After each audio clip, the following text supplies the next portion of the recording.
Yahello, YouTube and Rumble. It is your favorite Velociraptor Femboy Shepherd Gobble C, and today we're going to be doing a mid-season Fall 2022 anime tier list. I am watching 17 shows this season, so although it's not all of it, I do like to think that I hit all of the big ones and the important ones. And what we're going to be doing is we're going to be ordering it in terms of trash, which is just a garbage show, meh, which is a show that I don't think is awful. It's not trash, but it's also not good. Solid shows are good shows that if you like the general premise or the genre, you should be checking out. And top tier are shows that I think that everyone can enjoy watching this season, or are simply objectively the best shows that the fall 2022 season has to offer. And then after we order everything between these four tier lists, I'm going to be making a prediction for what I believe is anime of the season. So with that out of the way, let's get into the rankings, starting with Eminence of Shadow. In a video that I did not release, I actually had Eminence of Shadow in the anime of the season category. However, I'm going to refrain from making a judgment here, but it is still a top tier show that has comedy similar to Overlord, where the main character does not intend to do the things that the people around them say that they do in such a brilliant, genius fashion. But everyone thinks that he's a genius who does things in a brilliant and strategic fashion. It's a very ironic type of humor. It's got good animation. The characters are likable and lovable, and I think the general premise of the show is hilarious. The execution is top tier. Then we have Mob Psycho 103, which I'm going to put at the top tier. It's a very, very, very good show. I think everyone should be watching Mob Psycho 100. The art style, yes, is very unique, but once you can get past that, if that's a hang-up for you, the characters of the show, especially Mob, are very well written, very good. There's a lot of great comedic elements in the show, but when the action sequence hit, they go hard, okay? Mob Psycho 100 Season 3 is obviously the third season, so watch the first two seasons, then hop into the third season. It's a good time. Then we have Shinobi no Itoki, or Shitobi, blah, blah, blah, blah, whatever. It's a trash tier show. It's about a kid who finds out that he's the future head of a ninja clan and has to go to ninja school to keep himself safe because of a turf war that's going to be going down between two of the most powerful ninja clans. It's a garbage tier show. I'm still probably going to end up finishing it. However, if I had to drop something, this is the show that I would say, yeah, I'm dropping this first and foremost. Then we have My Hero Academia Season 6, which I might be taking some heat for this, but I think that this is just a solid show. If you haven't watched the previous seasons of My Hero Academia, you're obviously not going to like this one. It's about superheroes. It's a pretty decent premise. The execution is very good. I'm personally enjoying the experience, so I'm going to be watching it. However, it is falling into the shonen trap, which I absolutely hate, which is that the first 4 to 5 minutes of every single episode is taken up by recap and opening. Which, granted, a minute and 20 seconds, minute and 30 seconds of that, they can't help that because the opening is pretty decent. It's good. I like it. But, like, 3 to 4 minutes of recap? Come on! It's been a single week. I don't need a full 4 minutes of recap. You only get 24 minutes, and, like, 2 of those are taken up by musical numbers with the opening and the ending. You don't have time to just frickin' recap everything that happened last week. I think it's just the shonen elements of the show that bring it down for me. It's about superheroes. If you like that, it's a solid show. Then we got Reincarnated as a Villainess, so I'm going to tame the final boss.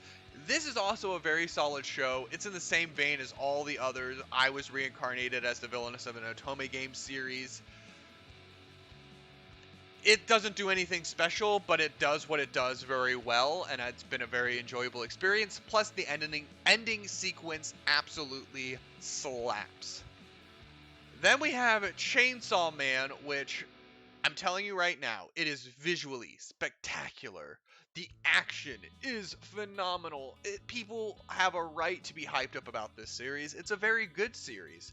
I read the first part of the manga. I haven't continued on to the second part. But the first part of the manga was very good, but they're adapting everything the way that it was supposed to be in terms of pacing, character development, story, based off of the manga, which means that it's not going to have this deep, elegant plot. It's going to have a very enjoyable one, but it's not going to be something that I'm going to say is anime of the year or anime of the season level.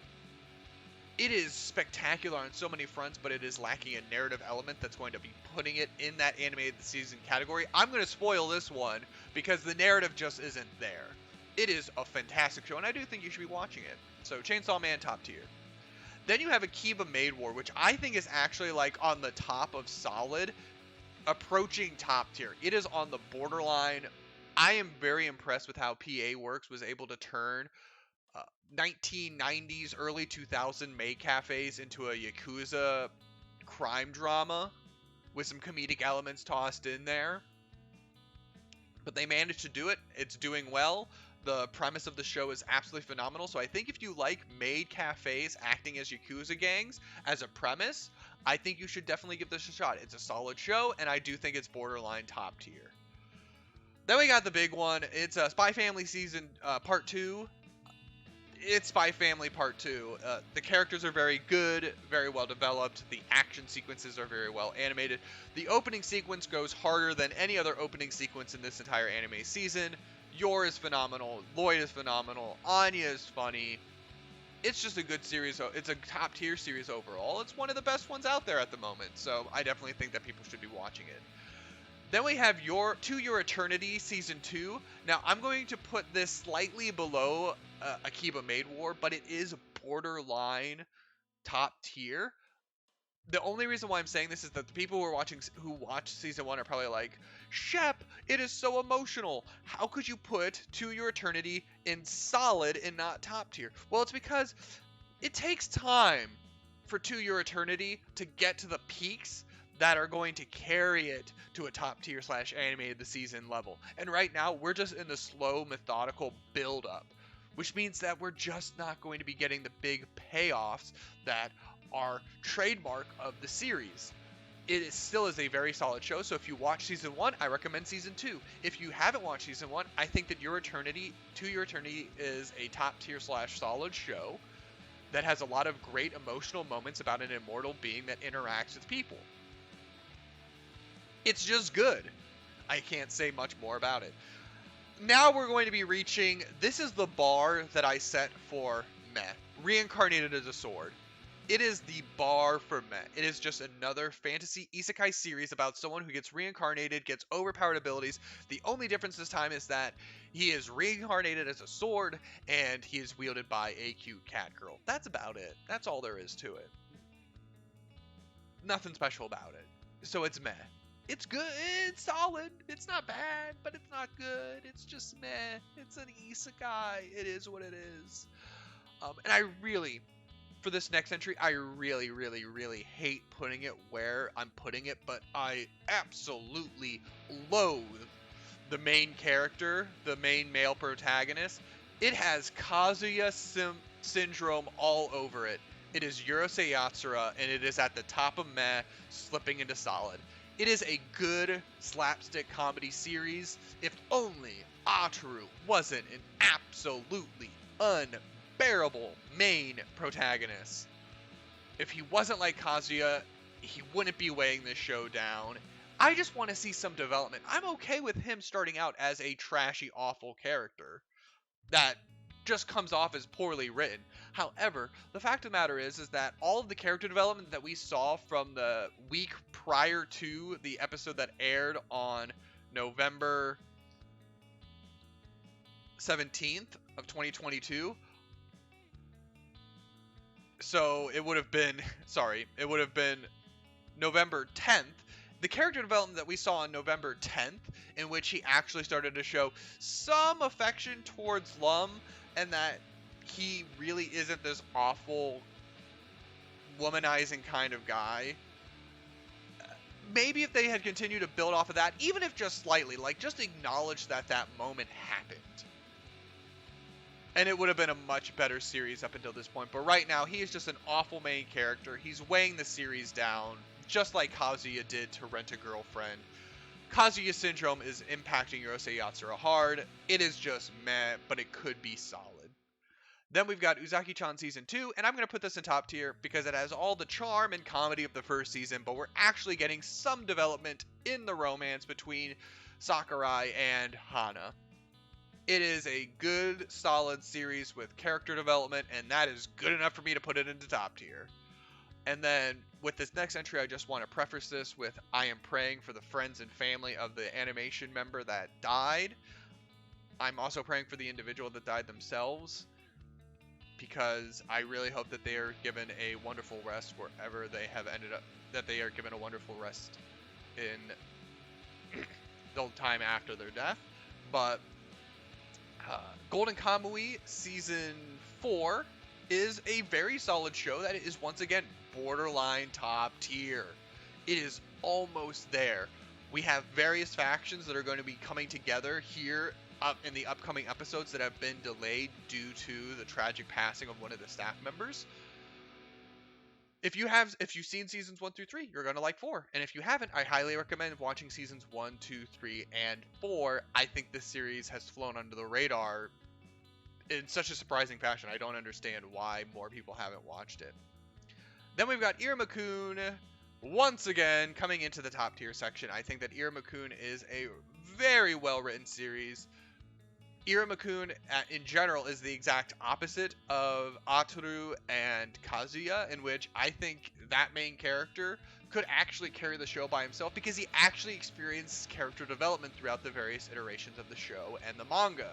He isn't just this one-dimensional character who is always lacking self-confidence. He actually develops, grows, and wants to improve himself and be closer to those around him. It's a very, very good top-tier series. We are currently in the middle of the Harvest Festival arc, which I do not know what happens because the Scanlation site that I read the manga did not have that arc readily available. So I am really looking forward to seeing what exactly happens in this arc of the season, and overall, just a top-tier show. Next up is More Than a Married Couple But Less Than Lovers, and this is just going to go into the meh tier. It's definitely better than Reincarnated as a Sword because it's another love triangle series in which an otaku somehow manages to get a garu and a childhood friend to fall in love with him, despite being kind of cringy, but honestly, I don't have any room to talk, so it's like, whatever. If you're into these kind of love triangle shows, especially if you like garus, yeah, I definitely watch it. It's meh in my opinion, and the only reason why it's not trash is it actually has a unique premise in which there's a marriage practical in which guys and girls at this high school have to pretend to be married to understand what married life is like. I think that's an interesting concept, although I just don't think it's executed all that fantastically.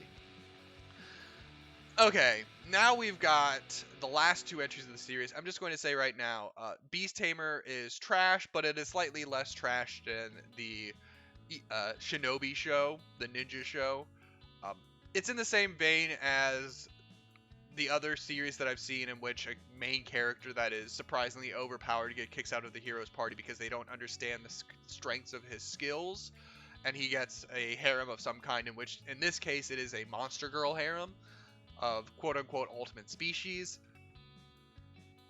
This would be the second one. If you had to tell me that I had to drop two shows, this would be the show that I would drop immediately after Shinobi no Itoki. And then last and not least, we've got Love Flops, which, once again, I'm going to be putting above Reincarnated as a Sword because I actually have a soft spot for these episodic harem series.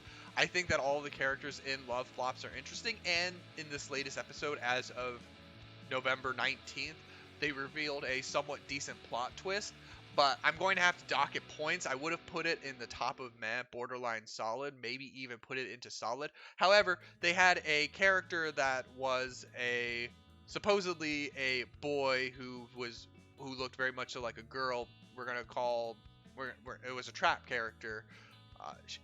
I thought he was very cute. I thought the dynamic that he was going to have with the main protagonist was going to be very good. But ultimately, the content creators who made the show, the animation studio, the directors, the writing staff, they ended up backing off of that decision and made the character a girl. So it gets docked a few points in that front. So without further ado, we're going to be wrapping up this long 15-minute video in which I talked ad nauseum about various shows, much longer than what they deserve to be talked about. And I'm just going to come out and say, I think Iruma-kun has the potential to be anime of the season. It has great character development.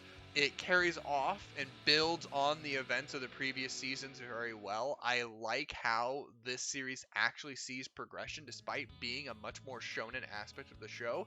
And I think it limits its recaps to like 1 or 2 minutes as compared to My Hero Academia, which takes up like a fifth of the show with just recaps. Whereas Iruma-kun is like, hey, we'll give you a brief little recap about what happened last week just in case you forgot. But we're going to hop right back into the action.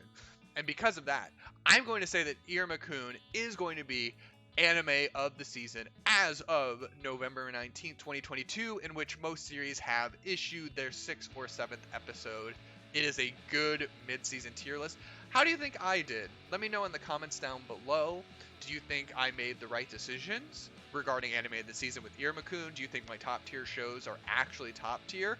What about the solids? Which ones do you think deserve to be better? And to be perfectly honest, if you say that my meh and trash choices are bad, then you know what? You're free to leave your comments down below, but my truth is the objective truth. So really, it's just the truth, not my truth. It's just the truth. These shows are meh or trash tier shows, but you can feel free to try to change my mind down in the comment section down below. I hope you all enjoyed this video, and I hope to see y'all next time.